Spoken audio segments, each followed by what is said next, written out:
بسم اللہ الرحمن الرحیم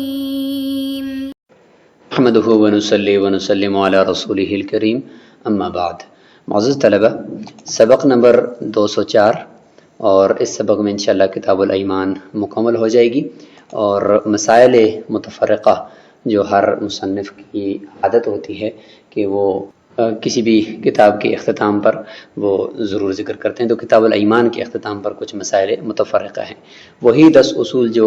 پچھلے سبق کے اندر ہم نے ذکر کیے، اس سے پچھلے سبق کے آخر میں ہم نے کہا کہ یہ 10 اصول ابھی آ رہے ہیں، تو اس میں سے 5 اصول کا ذکر اس سے پہلے والے سبق میں ہو گیا، اور 5 اصول کا ذکر ابھی اس آخری سبق کے اندر ہو۔ وہ 5 اصول کون کون سے ہیں؟ ان 5 اصول کا ذکر تو سبق نمبر 203 کے اندر ہو گیا، اور اب ہم اگلے 5، یعنی یہ کسی کام کے ترک کی قسم وہ دائمی ہوتی ہے کہ جب ایک دفعہ کہہ دیے کہ اس کام کو نہیں کروں گا تو پھر ساری زندگی چھوڑنا پڑے گا، اور کرنے کی قسم ایک مرتبہ کرنے سے بھی ہو جاتی ہے کہ اس کام کو ضرور بھی ضرور کروں گا، تو ایک دفعہ کر دیا تو بس وہ قسم پوری ہو جائے گی۔ یہ اصول آج ہم پڑھیں گے۔ اور 7واں یہ کہ مطلق دلالت حال سے مقید ہو جاتا ہے،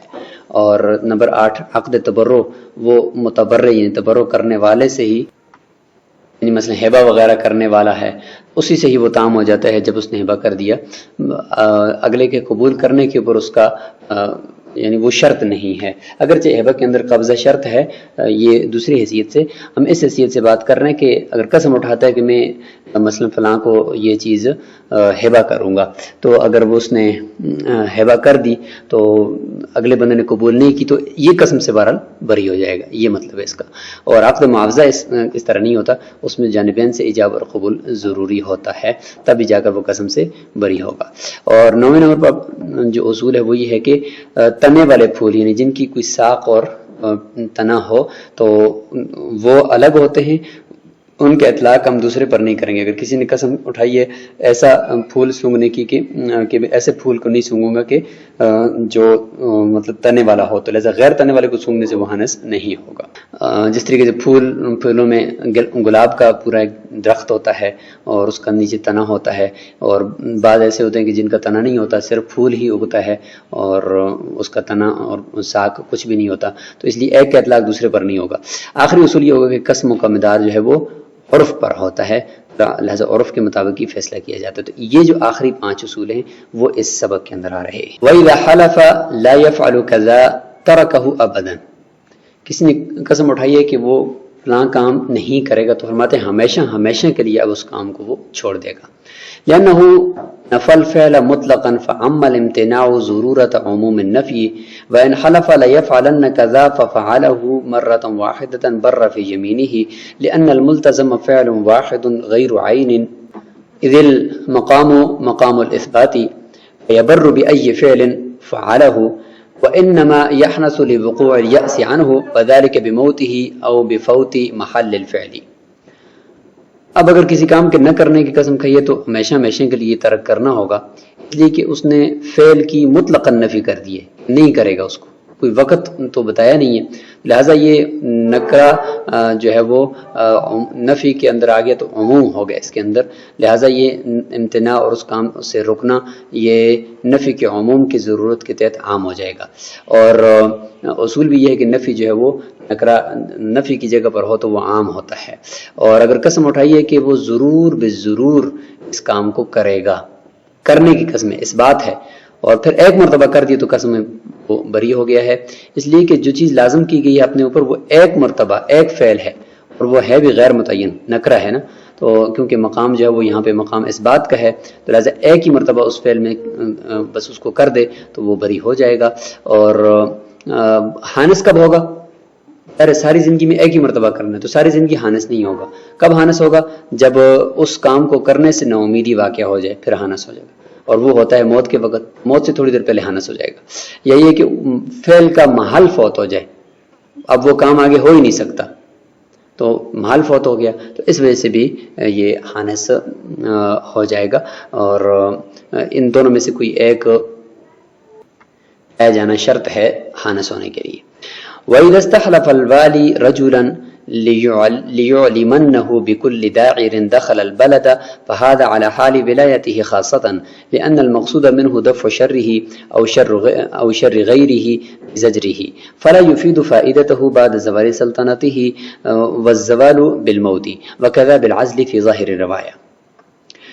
والی ہے علاقے کا، کوئی بڑا ہے، قاضی ہے یا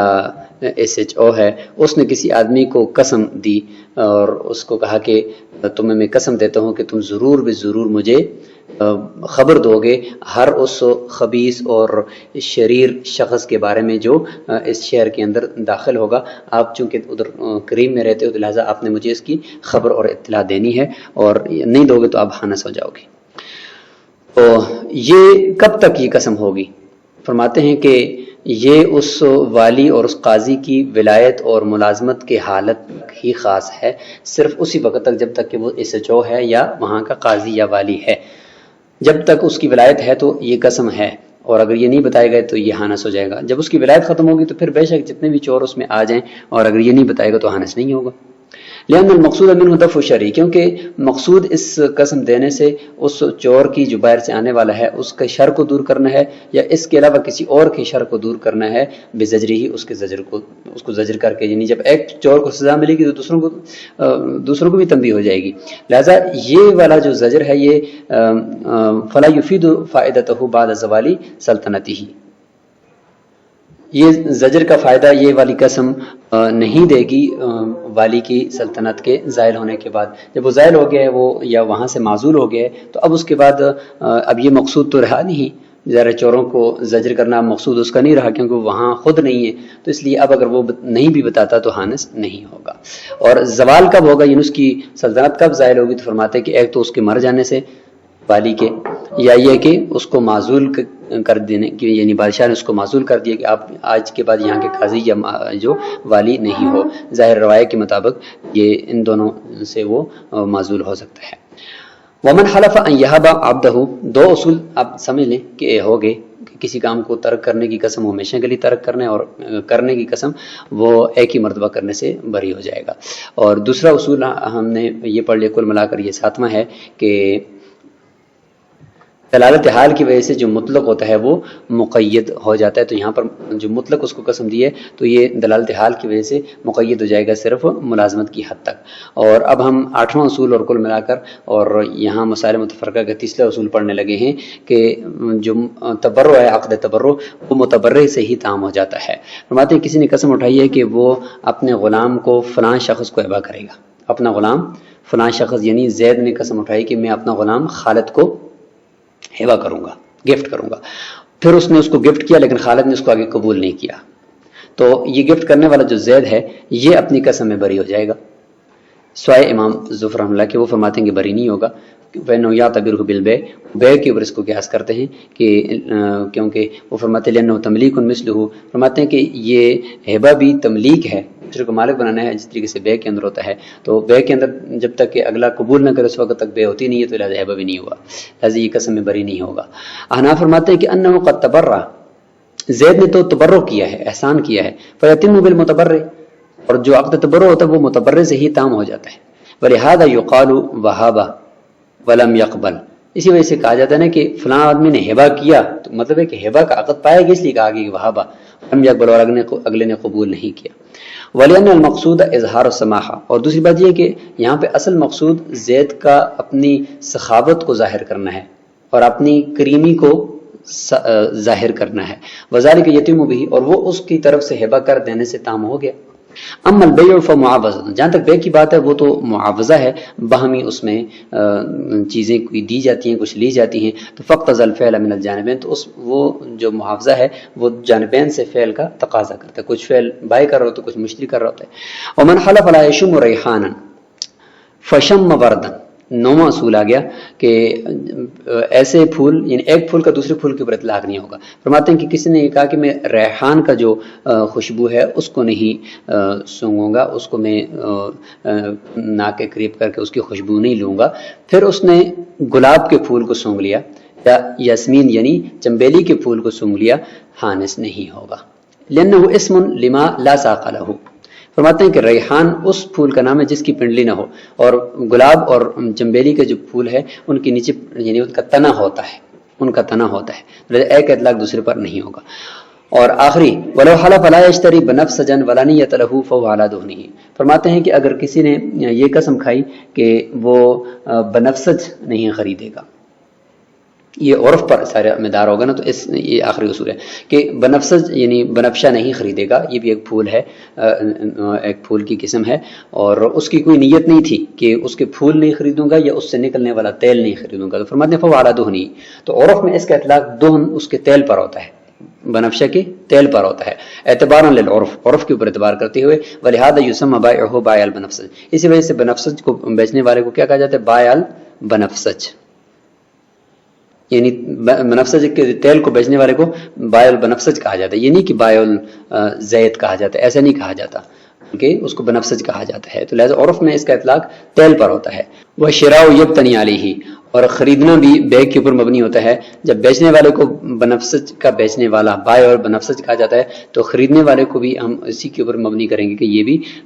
تیل کو خریدنے والا اس سے مراد ہے اور اسی پر ہی مبنی ہوگا۔ اور ایک قول یہ ہے کہ ہمارے عرف میں اس کا اطلاق اس پتوں پر بھی ہوتا ہے، جو بنفسج کے پتے ہوتے ہیں اس پر بھی اس کا ہوتا ہے، تو عرف کا اعتبار ہے، جس عرف میں جس پر بھی اس کا اطلاق ہوتا ہو وہی مراد ہوگا۔ وَإِنْ حَلَفَ عَلَى الْوَرْدِ فَالْيَمِينُ عَلَى الْوَرَقِ، اگر قسم اس نے کھائی ہے گلاب کے اوپر کہ میں گلاب نہیں خریدوں گا، تو اس کا اطلاق کس پر فرماتے ہیں؟ یہ قسم جو ہے وہ اس کے پتوں پر ہی ہوگی، گلاب کے جو پھول ہیں اسی پر ہی اس کا اطلاق ہوگا، اس سے نکلنے والا جو عرق ہے، عرق گلاب کے اوپر یہ نہیں ہوگی، کیونکہ ورد جب کہا جاتا ہے تو عرف میں فرماتے ہیں کہ عربی کے حروف میں اس سے وہ پتا ہی مراد ہوتا ہے، تیل مراد نہیں ہوتا، یا اس سے نکلنے والا جو عرق ہے، عرق گلاب مراد نہیں ہوتا، اور عرف جو ہے اس کو پکا کر دیتا ہے اس بات کو۔ اور فی البنفسجی قاضٍ علیہ، اور بنفسج کے اندر فرماتے ہیں کہ جو عرف ہے وہ حاکم ہے معنی حقیقی کے اوپر، یعنی معنی حقیقی وہاں پہ اس کا مراد نہیں ہوتا بلکہ اس سے جو نکلنے والا تیل ہوتا ہے وہ مراد ہوتا ہے، جبکہ گلاب کے پھول کے اندر جو عرف ہے وہ اس کے پتے والے معنی کو زیادہ پکا کرتا ہے۔ تو اسی کے ساتھ کتاب الایمان الحمدللہ اپنے اختتام کو پہنچی۔ آخر میں ہم نے یہ 10 ابواب کیے تھے محلوف علیہ کے، کہ کن کن چیزوں کے اوپر قسم کھائی جاتی ہے اور ان کے کیا کیا احکامات ہوتے ہیں۔ انشاءاللہ اگلے سبق سے ہم باقاعدہ کتاب الحدود کو شروع کر دیں گے۔ السلام علیکم ورحمۃ اللہ۔